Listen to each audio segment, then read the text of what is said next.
भाई मेरे साथ नाइंसाफी हुई है કારણ કે કરેલું પ્રોમિસ તોડવામાં આવ્યું છે. જય Shri Krishna. As you all know કે 3 બહેનપણીઓ નીકળી પડી છે દ્વારકાની સફરે. પણ આ શું, માથામાં વાગ્યો છે બેડ ધડમ દઈને. હું તને બધું પાણીમાં કરવા દેવા છે.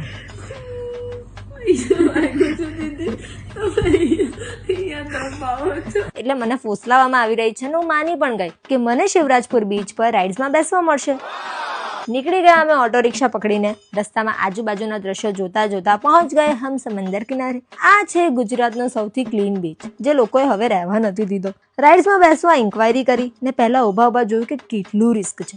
કોઝ મારી બહેનપણીઓ is not water sport person.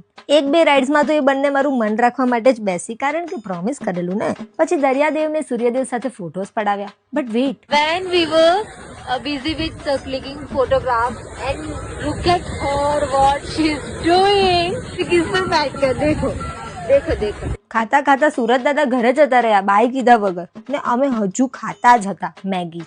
જેવી મેગી ચમચીમાંથી નીચે પડી એવી નજર ગઈ ચપ્પલ પર. સત્યાનાશ. ઓ ઉઠ ભાઈ, મને લઈ જાઓ ને.